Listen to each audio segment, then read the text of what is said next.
தமிழ்நாட்டு மக்கள் அனைவருக்கும் வணக்கம். சமீபத்தில் மெட்ராஸ் ஹைகோர்ட்ல மெட்ராஸ் உயர்நீதிமன்றத்தில் 3 நீதிபதிகள் கொண்ட அமர்வு ஒரு முக்கியமான தீர்ப்பு வழங்கியிருக்காங்க. இந்த வீடியோ ரொம்ப ரொம்ப முக்கியமான வீடியோ, கடைசி வரைக்கும் பாருங்க. அது என்ன தீர்ப்பு அப்படின்னா, ஆளுநருக்கு மன்னிக்கும் அதிகாரம் சொல்லிட்டு ஒன்று இருக்குங்க. ஆளுநர் ஒரு கைதியை மன்னிச்சு விடுறது, கைதியோட தண்டனை காலத்தை குறைக்கிறது, கைதியின் தண்டனையை குறைத்தல், இந்த மாதிரி அதிகாரம்னா ஆளுநருக்கு இருக்கு. ரைட்டா? இந்த அதிகாரங்கிறது அமைச்சர்கள் சொல்றதா கேட்கணும். இந்த அதிகாரம் தன்னிச்சையான அதிகாரம் இல்ல. அதாவது மெட்ராஸ் ஹைகோர்ட் என்ன தீர்ப்பு வழங்கியிருக்காங்கன்னா, ஆளுநரோட மன்னிக்கும் அதிகாரம் சொல்லக்கூடிய இந்த பார்டனிங் பவர்ங்கிறது ஆளுநருக்கான டிஸ்கிரிஷனரி பவர் இல்ல, தன்னிச்சையான அதிகாரம் இல்ல. அவரா யாராவது கைது, அதாவது அவரா விடுவிக்கிறது இல்ல, அவரா எந்த முடிவும் எடுக்க முடியாது. ஒரு கைதியை விடுவிக்கணும் இல்ல கைதியோ தண்டனை குறைக்கிறதுங்கிறது அவருக்கான பர்சனல் பவர் இல்ல, தனிப்பட்ட அதிகாரம்ங்கிறது இல்ல. அமைச்சர்கள் சொல்வதை தான் ஆளுநர் கேட்க வேண்டும்.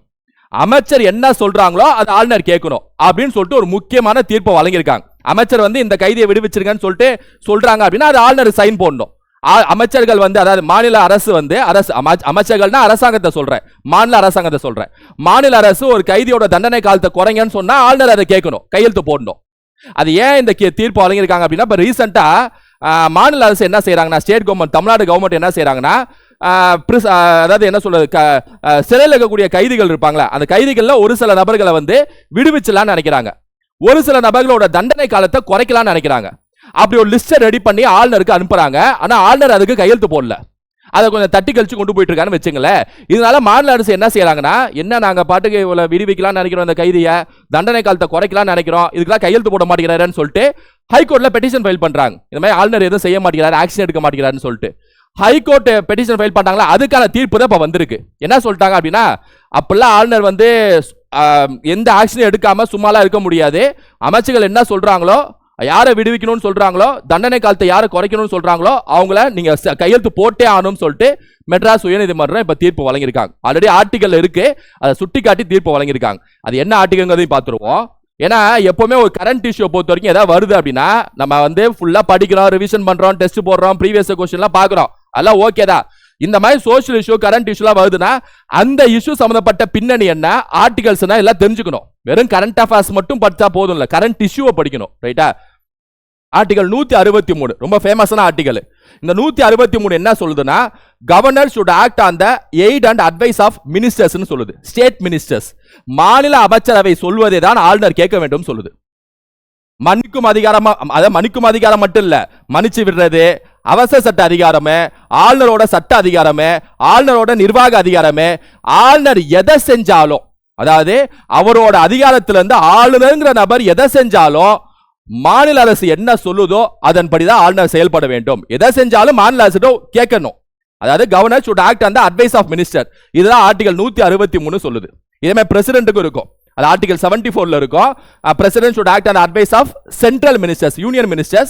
இது governor should act on the advice of state ministers. ரைட்டா? சோ 163 தெளிவா சொல்லுது, அமைச்சர்கள் என்ன சொல்றாங்களோ அது ஆளுநர் கேட்க வேண்டும் எல்லா விஷயத்திலுமே. அப்ப ஆளுநருக்கு தன்னிச்சையான அதிகாரம் ஒன்று இல்லவே இல்லையான்னு கேட்டா இல்ல, சில விஷயம்ல இருக்கு.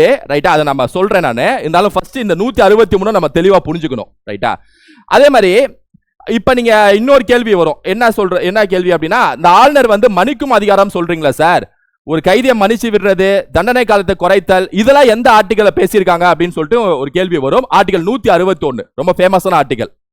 163ங்கிறதே அமைச்சர் சொல்றதே ஆளுநர் கேட்க வேண்டும். அது 161 பார்டனிங் பவர் ஆஃப் கவர்னர்னு சொல்லுவாங்க. அதாவது ஆளுநரோட மன்னிக்கும் அதிகாரத்தை பத்தி பேசக்கூடிய சரத்து 161.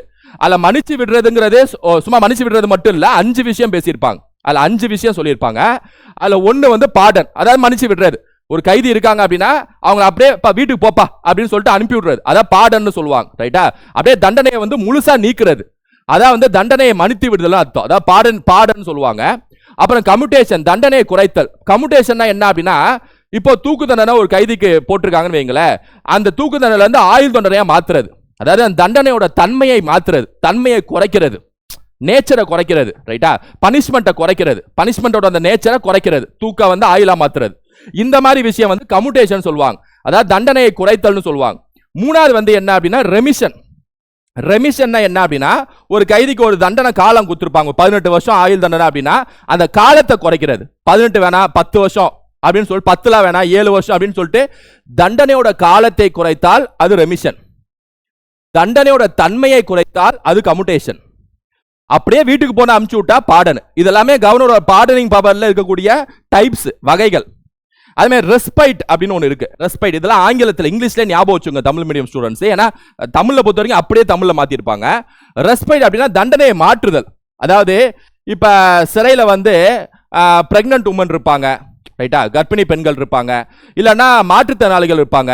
ஸோ அவங்க அந்த மாதிரி ஸ்பெஷல் கேஸ் ஏதாவது இருந்துச்சு அப்படின்னா அதை காரணமாக காட்டி தண்டனையோட தன்மையை குறைத்தல். அதுக்கு தனியாவே ஒரு இது இருக்கு, அது பேர் ரெஸ்பைட்னு சொல்லுவாங்க. ரெஸ்பைட், ரெஸ்பெக்ட் இல்ல, ரெஸ்பைட், ரைட்டா, தண்டனையை மாற்றுதல். சில சிறப்பு காரணத்தால், அதான் நான் சொன்னேன்ல, இந்த மாதிரி எடுத்துக்காட்டு மகப்பேறு பெண்களோ மாற்றுத்திறனாளிகளோ இருக்கிறனால அவங்களோட தண்டனை தன்மையை குறைத்தல் பேர் வந்து ரெஸ்பைட், ரைட்டா, அது ஞாபகம் வச்சுங்க. அப்புறம் ரெப்ரீவ், நிறுத்தி வைத்தல்னு அர்த்தம். இப்போ தூக்கு தண்டனை கைதி தூக்குல போட போறாங்க, 10 நாள் தூக்கு போட போறாங்க அப்படின்னா அதை வந்து கொஞ்சம் நிப்பாட்டி வைக்கிறது. ஏன்னா அந்த தூக்கு தண்டனை கைதி சார்ந்த குடும்பம் வந்து ஆள்நட்டையோ குடியரசுத் தலைவர்ட்டையோ கம்யூட்டேஷன்லயோ இதெல்லாம் ஈடுபட்டிருக்கலாம். அதனால அதை நிப்பாட்டி வைக்கிறது பேர் ஹோல்டு பண்றது. ஒரு தண்டனையை ஹோல்டு பண்றது பேர் வந்து நிறுத்தி வைக்கிறது பேர் வந்து பனிஷ்மெண்ட்டை ரிப்ரைம்னு சொல்லுவாங்க. இது தமிழ் மீடியம் ஸ்டூடெண்ட்ஸ் இங்கிலீஷ்ல இந்த 5 வார்த்தையை ஞாபகம் வச்சுங்க. ஏன்னா ரொம்ப முக்கியமான வார்த்தைனால நான் சொல்றேன். பாடன்னா மன்னிச்சு விடுறது, கம்யூட்டேஷன்னா தண்டனையோட தன்மையை குறைக்கிறது, தூக்க ஆயுளா மாத்துறது. இந்த மாதிரி ரெமிஷன்னா தண்டனையோட காலத்தை குறைக்கிறது, 18 10 ஆக்குறது, 10 7 ஆக்குறது. ரெஸ்பைட் அப்படின்னா சிறப்பு காரணத்தினால தண்டனையோட தன்மையை குறைத்தல், பிரெக்னன்ட் உமனு, மாற்றுத்திறனாளிகள், டிசபிலிட்டி, இந்த பிசிக்கல் டிசபிலிட்டி, இந்த மாதிரி. 5 வந்து ரெப்ரீவ். ரெப்ரீவ்னா அப்படின்னா ஹோல்டு பண்றது, ரைட்டா. இது எல்லாமே எந்த ஆர்டிகல்ல சொல்லப்பட்டிருக்கு? 161 சொல்லப்பட்டிருக்கு. கரெக்டா ஞாபகம் வச்சுக்கணும், ரைட்டா. எக்ஸாம் பாயிண்ட் ஆஃப் வியூல தெளிவா எல்லா ஆர்டிகல்ஸ் என்னென்ன சொல்லுதுங்கிறத கரெக்டா ஞாபகம் வச்சுக்கணும், ரைட்டா. அதே மாதிரி இப்போ உங்களுக்கு ஒரு கேள்வி வரும். நம்ம முன்னாடியே சொன்ன மாதிரி, அப்ப ஆளுநருக்கு தன்னிச்சையான அதிகாரம் ஒன்று இல்லவே இல்லையா சார்? அவரா எந்த முடிவும் எடுக்கவே முடியாதா சார்? 100% அவரால் எந்த முடிவும் எடுக்க முடியாது. அமைச்சர் சொல்றதா கேட்கணும். அதை மன்னிச்சு விடுறதா இருக்கட்டும், அவசர சட்டம் போடுறதா இருக்கட்டும், நீதி அதிகாரமா இருக்கட்டும், நிதி அதிகாரமா இருக்கட்டும், எதுவா இருந்தாலும் அமைச்சர் சொல்றதா கேட்கணும். இருந்தாலும் ஒரு சில ஸ்பெஷல் கேசஸ் இருக்கு, ரைட்டா. இல்ல அதுல மட்டும் அவருக்கு வந்து தன்னிச்சையான அதிகாரம் இருக்கு, டிஸ்கிரிஷனரி பவர்ஸ் இருக்கு.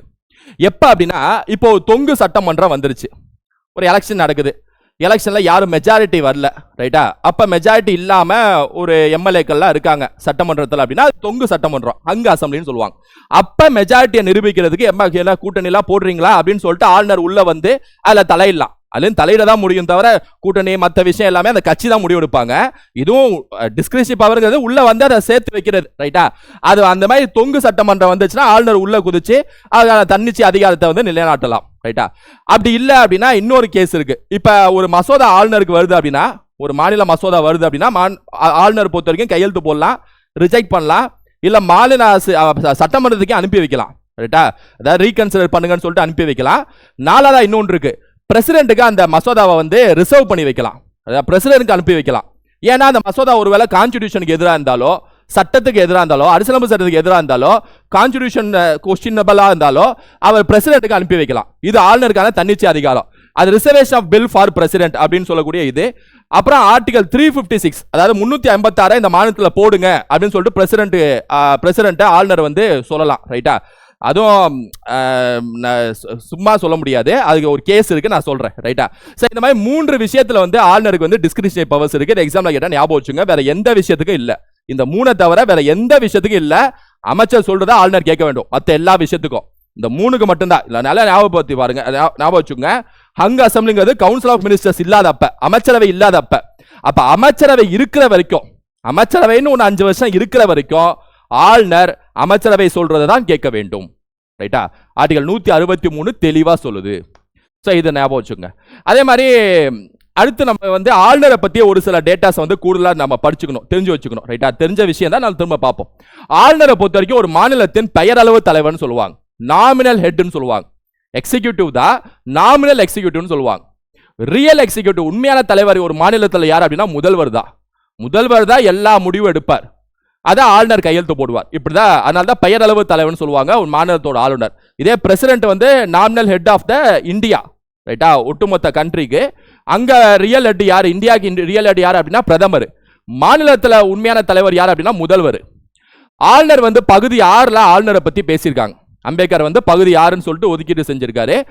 அதுல வந்து 153ல இருந்து 167 வரைக்கும் இந்த ஆர்டிகல்ஸ் எல்லாமே ஆளுநருக்கான ஆர்டிகல்ஸ். ஜெனரலாவே ஆளுநரை பொறுத்த வரைக்கும் மாநில நிர்வாகத்துறையில ஒரு அங்கமாக இருப்பார். இப்ப மாநில நிர்வாகத்துறை அதாவது ஸ்டேட் எக்ஸிகியூட்டிவ் அப்படில மொத்தம் 4 பேர் வருவாங்க.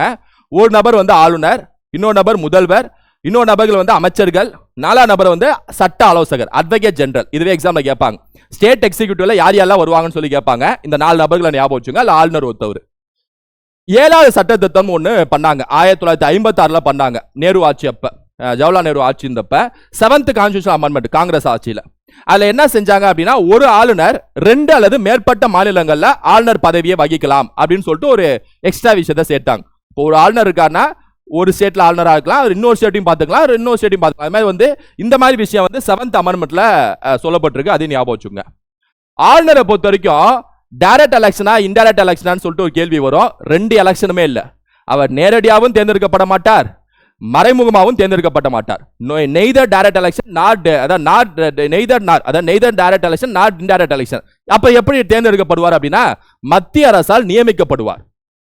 என்ன, he is appointed, அதாவது அந்த கவர்னருங்கிற ஒரு போஸ்ட், ஒரு மாநிலத்தில் கவர்னருங்கிற போஸ்ட் சென்ட்ரல் கவர்மெண்ட் உருவாக்குன, அதாவது சென்ட்ரல் கவர்மெண்டால் நியமிக்கப்பட்ட ஒரு நபர் தான் கவர்னர். ரைட்டா, அதை ஞாபகம் வச்சுங்க. மத்திய அரசால் நியமிக்கப்படுகிறார். யாரால் அப்பாயின்மெண்ட் பண்றானா, அப்பாயிண்டட் பை பிரசிடென்ட். இதை ஞாபகம் வச்சுங்க. Appointed by president, removal by president. Appointed by president, president தான் அப்பாயின்மெண்ட் பண்ணுவார், பிரசிடென்ட் தான் ரிமூவ் பண்ணுவார். ரைட்டா, அதுமே ஆளுநருக்கான அந்த தகுதி என்ன அப்படின்னா, 35 வயசு கம்ப்ளீட் ஆயிருக்கணும், பிளஸ் இந்திய குடிமகனா இருக்கணும். இது தகுதி. நல்லா பாருங்க, பகுதி 6ல பேசியிருக்காங்க ஆளுநரை பத்தி. 153 to 167 பெயரளவு தலைவர், மாநில நிர்வாகத்துறையில 4 நபர்கள், அல்ல ஆளுநர் ஒருத்தவர். 7ஆம் சட்டத்திட்டம் ஒரு கவர்னர் 2 அல்லது மேற்பட்ட மாநிலங்களை பார்த்துக்கலாம்னு சொல்லுது. ஆளுநர் வந்து மத்திய அரசால் நியமிக்கப்படுகிறார். டைரக்ட் எலெக்ஷன் இல்ல, இன்டைரக்ட் எலெக்ஷன் இல்ல. Appointed by president, removal by president, 35 வயசு பிளஸ் இந்திய குடிமகனாக இருக்க வேண்டும். இந்த பாயிண்ட்ஸ்லாம் கரெக்டா ஞாபகம் வச்சுக்கணும். ஆளுநருக்கான பதவி காலம் 5 வருஷங்க. ரைட்டா, 5 வருஷம் முடியாது. 5 வருஷம் தாண்டிட்டா அவர் எப்படி ரிமூவ் பண்ணுவாங்கன்னா, பிரசிடென்ட் தூக்கிடுவார். ரைட்டா, அதான் மத்திய அரசு தாங்க. சென்ட்ரல் கவர்மெண்ட் என்ன சொல்றாங்களோ, ஆளுநர் நீங்க இந்த ஸ்டேட்டுக்கு போங்க, நீங்க இங்க போங்க, நீங்க அந்த ஸ்டேட்டை பாத்துங்க. அது வந்து ஒரு ஏஜென்ட் மாதிரி, சென்ட்ரல் கவர்மெண்டோட ஒரு ஏஜென்ட் மாதிரி ஆளுநருங்கிறவர். ரைட்டா, அப்புறம் ரெசிக்னேஷன் டு பிரசிடென்ட், நான் சொன்ன மாதிரி ரெசிக்னேஷன் லெட்டர் எழுதி பிரசிடென்ட் தான் கொடுக்கணும். குடியரசுத் தலைவர் தான் அப்பாயின்மெண்ட் பண்ணாரு, அப்ப அவர் தான் ரெசிக்னேஷன் லெட்டர் ஆளுநர் கொடுக்கணும். இதெல்லாம் ரொம்ப முக்கியமான பாயிண்ட்ஸ் எக்ஸாம் பாயிண்ட் ஆஃப் வியூல ஆளுநரை பொறுத்த வரைக்கும். ஆளுநருக்கான அதிகாரம் மொத்தம் 5 அதிகாரங்கள், முக்கியமான அதிகாரம். அதுல முதல் அதிகாரம் எக்ஸிகியூட்டிவ் பவர், அதாவது நிர்வாக அதிகாரம். இப்ப ஆளுநர் வந்து முதல்வரை நியமிக்கிறார்ல, அப்பாயின்மெண்ட் பண்றாருல, சிஎம் மினிஸ்டர்ஸ் அப்பாயின்மெண்ட் பண்றாரா, அட்வொகேட் ஜெனரல் மாநிலத்தோட சட்ட ஆலோசகர் அப்பாயின்மெண்ட் பண்றாரா அவரு, அந்த விஷயம். ஸ்டேட் எலெக்ஷன் கமிஷன் மாநில தேர்தல் ஆணையத்தோட ஆணையர், தலைமை ஆணையர் அப்பாயின்மெண்ட் பண்றது. அப்புறம் ஸ்டேட் பப்ளிக் சர்வீஸ் கமிஷன் டிஎன்பிசியோட சேர்மன் மெம்பர்ஸ் அப்பாயின்மெண்ட் பண்றது. இது எல்லா அப்பாயின்மெண்ட் பண்ற வேலை இருக்குல்ல, அதாவது எல்லாத்தையும் நியமனம் செய்யக்கூடிய வேலை இருக்குல்ல, அது எல்லாமே ஆளுநருக்கான எக்ஸிகியூட்டிவ் பவர்னு சொல்லுவாங்க, நிர்வாக அதிகாரம் சொல்லுவாங்க. ரைட்டா, அதை ஞாபகம் வச்சுங்க. ஆளுநருக்கான லெஜிஸ்லேட்டிவ் பவர், சட்ட அதிகாரம்னா சட்டமன்றத்தில் ஆளுநரோட அதிகாரம் என்ன, அதான் வந்து சட்ட அதிகாரம் சொல்லுவாங்க. ஒரு அவையை தொடங்கி வைக்கிறது, ஒரு அவையை கலைக்கிறது, சட்டமன்றத்துல இருந்து ஒரு மசோதா வருது அப்படின்னா அது கையெழுத்து போடுறது, ரிஜெக்ட் பண்றது, மறுபரிசீலனைக்கு அனுப்புறது, திரும்ப மறுபரிசீலனை செஞ்சு ஆளுநருக்கு வந்துச்சுன்னா அது கையெழுத்து போட்டானோ, இந்த மாதிரி விஷயம் இருக்குல்ல, பிரசிடென்ட்க்கு அனுப்பி வைக்கிறது, இது எல்லாமே ஆளுநருக்கான சட்ட அதிகாரம் சொல்லுவாங்க, லெஜிஸ்லேட்டிவ் பவர்ஸ் சொல்லுவாங்க. ஞாபகம் வச்சுக்கணும். அப்ப ஆளுநருக்கான பினான்சியல் பவர்ஸ், நிதி அதிகாரம்னா என்ன அப்படின்னா, ஒரு பண மசோதா மாநில சட்டமன்றம் இனிஷியேட் பண்றாங்க, ஒரு பண மசோதாவை இன்ட்ரோடியூஸ் அறிமுகம் செய்யறாங்க அப்படின்னா ஆளுநர்ட்ட முன் அனுமதி பெற வேண்டும். இதெல்லாம் ஃபைனான்சியல் பவர்ஸ், ஆளுநருக்கான நிதி அதிகாரம். ரைட்டா, அப்புறம் வருடாந்திர நிதி அறிக்கை மாநில அரசு தாக்கல் செய்வாங்களே, அது ஆளுநர் தான் போய் சட்டமன்றத்தில் சமர்ப்பிப்பார். அப்ப மாநில நிதி ஆணையம் இருக்குல்ல, அதாவது ஸ்டேட் ஃபைனான்ஸ் கமிஷன், அது ஒவ்வொரு 5 வருஷத்துக்கும் ஆளுநர் தான் நியமிப்பார். இந்த மாதிரி விஷயங்கள்லாம் இருக்குல்ல, அவசர நிதியில இருந்து ஆளுநர் தான் கையெழுத்து போட்டு அவசர நிதியில இருந்து பணம் எடுக்க முடியும். இந்த மாதிரி எல்லா விஷயமும் வந்து நிதி அதிகாரத்துல வரும், ஆளுநருக்கான ஃபைனான்சியல் பவர்ல வரும். இப்ப பாருங்க, எல்லாத்தையும் அப்பாயின்மெண்ட் பண்ற ப்ராசஸ் எல்லாமே எக்ஸிகியூட்டிவ் பவர், சட்டமன்றம் சம்பந்தப்பட்ட விஷயம் எல்லாமே லெஜிஸ்லேட்டிவ் பவர், ஆளுநருக்கான சட்ட அதிகாரம். நிதி சம்பந்தப்பட்ட மணி பில்லு, நிதி ஆணையம், மாநில நிதி ஆணையம், வருடாந்திர நிதி அறிக்கை, பட்ஜெட், இந்த மாதிரி விஷயம் எல்லாமே வந்து நிதி ஃபைனான்சியல் பவர்ஸ், நிதி அதிகாரம். நீதி அதிகாரம்னா இப்ப சொன்னல ஆர்டிகல் 161 மன்னிச்சு விடுறது, கம்யூட்டேஷன், இது எல்லாமே நீதி அதிகாரம் சொல்லுவாங்க, ஜுடிஷியல் பவர்ஸ் சொல்லுவாங்க. ரைட்டா, இதெல்லாம் ஞாபகம் வச்சுக்கோங்க. அப்ப மாவட்ட நீதிமன்றங்களுக்கு அதோட நீதிபதி அப்பாயின்மெண்ட் பண்றது, இதெல்லாம் வந்து என்னன்னா ஜுடிஷியல் பவர்ஸ், நீதி அதிகாரம் சொல்லுவாங்க. அப்புறம் அவசர சட்ட அதிகாரம், ஆர்டினன்ஸ் பவர் ஒன்று இருக்கு, ஆர்டிகல் 213 பேசியிருப்பாங்க. இந்த அவசர சட்ட அதிகாரம் சட்டமன்றம் கூடாதப்ப, சட்டமன்றம் இல்லாதப்ப ஆளுநர் ஒரு அவசர சட்டத்தை போடலாம், ஞாபகம் வச்சுங்க. அதுவும் ஆளுநரா ஒரு பேப்பர் எடுத்து சட்டத்தெல்லாம் எழுத முடியாது. அதுவும் தன்னிச்சையான அதிகாரம்லாம் இல்ல. ஆர்டிகல் 163 படி அமைச்சர் சொல்றதுதான் கேட்கணும். அவசர சட்டம் போடணும்னாலும் ஆளுநரா போட முடியாது. அமைச்சர்கள் என்ன சொல்றாங்கன்னா அப்ப அதையும் ஆளுநர் கேட்க வேண்டும். ஞாபகம் வச்சுங்க, ஆளுநருக்கு டிஸ்கிரிஷனரி பவர் ஒன்று இல்லவே இல்ல அமைச்சரவை இருக்கிற வரைக்கும். ரைட்டா? நான் சொன்ன ஒரு 3 கேஸ் சொன்னேன்ல, அதுல மட்டும்தான் தன்னிச்சையான அதிகாரம் இருக்கு. அதை ஞாபகம் வச்சுங்க. ஆர்டினன்ஸ் பவர் இதெல்லாம் வந்து ஆளுநருக்கான அதிகாரங்கள். ரைட்டா? ஸோ அதனால ஒரு ஃபுல் எக்ஸாம் பாயிண்ட் ஆஃப் வியூல பார்த்துட்டு இருக்கோம். கடைசியா அந்த ஆர்டிகல்ஸ் முக்கியம். ஆளுநருக்கான ஆர்டிகல்ஸை டக்குன்னு பார்த்து முடிச்சிடலாம். ஆர்டிகல் 153 என்ன சொல்றதுன்னா, ஒரு மாநிலத்தில் ஆளுநர் இருக்க வேண்டும் சொல்லி அம்பேத்கர் எழுதியிருக்காரு. எந்த ஆர்டிகல்? 153 ஆளுநர் அப்படிங்கிற பதவியை பத்தி பேசுது. 154 executive power of the state in its governor, அதாவது எக்ஸிக்யூட்டிவ் பவர் ஆஃப் ஸ்டேட், மாநிலத்தோட நிர்வாக அதிகாரம் பத்தி பேசக்கூடிய article 154. 153 governor, 154 executive power of state. 155 என்ன அப்படின்னா, governor shall be appointed by president. President வந்து ஆளுநர் நியமனம் செய்யறாருல, பதவி நியமனம், அப்பாயின்மெண்ட் ஆஃப் கவர்னர் இருக்குல்ல, அது வந்து 155 பேசுது. 155 அப்பாயின்மெண்ட் ஆஃப் கவர்னர். 156 கவர்னரோட பதவி காலம் இருக்குல்ல, அந்த 5 வருஷம், அதை பத்தி பேசக்கூடிய ஆர்டிகல் 156. ஆளுநர் 153, எக்ஸிக்யூட்டிவ் பவர் 154, அப்பாயின்மெண்ட் 155, டேர்ம் பதவி காலம் 156. 157 என்ன அப்படின்னா, ஆளுநருக்கான அந்த எலிஜிபிலிட்டி. ரைட்டா? அதாவது மாநில ஆளுநர் நியமிப்பதற்கான தகுதி பத்தி பேசக்கூடிய ஆர்டிகல் 157. ஞாபகம் வச்சுங்க. 161 மேல பார்த்தோம்ல, கம்யூட்டேஷன், ரெமிஷனு, பாடனு, மணிக்கும் அதிகாரம், அது 161 மேல பார்த்தாச்சு. 163 மேல பார்த்தாச்சு. 164 என்ன அப்படின்னா, அமைச்சர், அதாவது மாநில அமைச்சர்கள் மற்றும் மாநில முதலமைச்சரை நியமனம் செய்பவர் ஆளுநர் அப்படின்னு ஒரு ஆர்டிகல் அம்பேத்கர் எழுதியிருக்காரு. அது என்ன ஆர்டிகல் அப்படின்னா 164ல 164. 153 ஆளுநர், 154 எக்ஸிக்யூட்டிவ் பவர், 155 அப்பாயின்மெண்ட், 156 டேர்ம் பதவி காலம், வரிசையா பார்த்துட்டு இருக்கோம். ரைட்டா? 176 என்ன சொல்லுது பாருங்க, கவர்னர் வந்து மாநில சட்டமன்றம் கூடுதல அப்ப போய் சிறப்பு உரை ஆற்றுவார். நீங்க பார்த்துருப்பீங்க, டிவில எல்லாம் பார்ப்பீங்க.